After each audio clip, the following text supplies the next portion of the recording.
wild time. The 5th episode that aired was one that only you were on, Forrest. The search for the Javan Tiger in Indonesia. Yeah. The Javan Tiger. Ran that one myself. Favorite moment of that, it did make the show. I think it was like post-credits or maybe at the very end. There was a little guy that we met there, and I say little not to be derogatory. He was like 5'2". His name was Diddik. Super sweet guy. Diddik. He's a local Indonesian guy. He'd seen the Javan Tiger, and he had dedicated the remainder of his life to it. And he wasn't an accomplished scientist. He self-funded everything. He would raise money by like begging, borrowing, and stealing to go out into Java to look. And he was just tracking tigers. Yeah. That's it. That's all. And he was convinced. And anyway, we spent this 10 days, whatever it was, looking for Javan tigers. And, we got a cool thermal signature. Maybe it was a tiger, maybe it was a leopard. Who knows? Yeah. Blah, blah, blah. End of the shoot. It's been, oh, God, no, I got to mention another moment, too. It's been rough, and I'll explain why in a second. And we're about to leave, and I only brought maybe a dozen trail cameras with me. Uh-huh. And I to this day, I wish I'd done something differently, but I took like 4 of them, and I gave them to Diddik. He almost melted. He was so happy. Oh, I bet. Because a trail camera to him is like a year of salary in that part of the world. So and when I say I wish I'd done something differently, I wish I'd just given him all dozen and brought new ones. But I was like, 4, that's like a nice gift. Yeah. I wish I'd given him all 12. But anyway, he was just like, he was almost crying. He was so happy. That's super cool. Yeah, so that was probably my favorite moment. Worst moment, real quick, and I know this is getting long. No, that's not good. So these are the things you don't see. So the part of Java that we were in, Peter, no hotels. No, not even a thought of hotels. What were you staying in caves? And homestay. So a homestay was really? you go and stay, you rent basically a house of a local Indonesian person, and you stay in their home, and they also stay there with you, but it's a homestay. Right. Anyway, so we get to the last outpost before we're going to go into the jungle to stay in this homestay, and it is, man, it's hard to describe this. There's a hole in the floor for a toilet. Very filthy. Yeah. Cockroaches everywhere. Sure. The bed is many colors, but clean is not one of them. How many times have you said that? It was have you urine-y. It was brutal, dude. Urine-y. Anyway, I can live with all of that. Of course, there's no air conditioning. The mosquitoes are insane. Of course, there's no mosquito net. I can live with all of that. Yeah.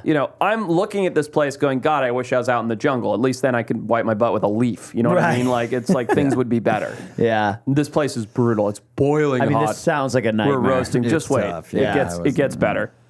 So we get there.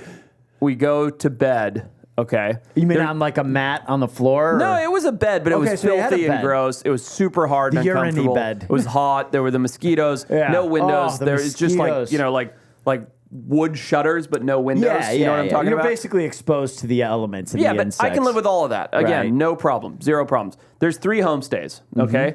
There's the one that myself and Jess are in, and then Mitch and JQ are in another one, and I can't remember, Audio and Cheeseman, I think, were in the third, whatever, right? And I'm like, I'll grab this one. This one looks fine, okay? Yeah. The story's getting long, but... No, it's good. Go to bed. This is what the patrons sign up for. Yeah, you'll never hear this story elsewhere. It's quite something.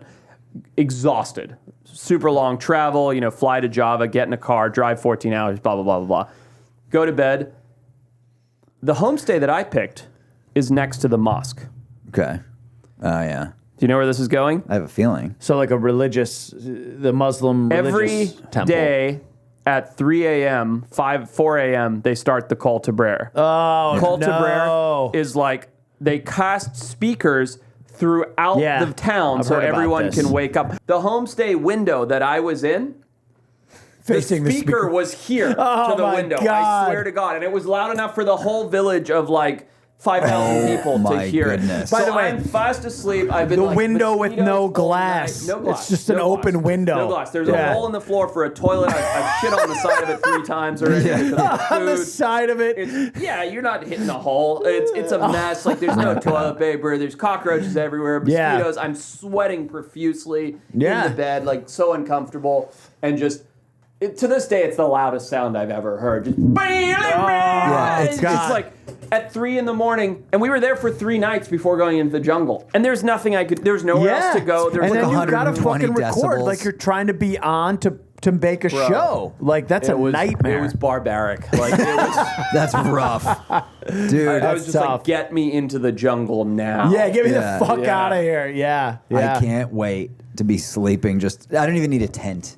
No. Just not that. Just anywhere, Yeah. anywhere else. For sure. For sure. So if you want more behind the scenes stuff that we cannot show on YouTube, Darwin Awards, video breakdowns and reviews, check out the Patreon. It's full of hours and hours of incredible exclusive content, stuff that you guys are gonna love. Swipe up, click the link, do the thing, come and hang out on Patreon. See you guys there.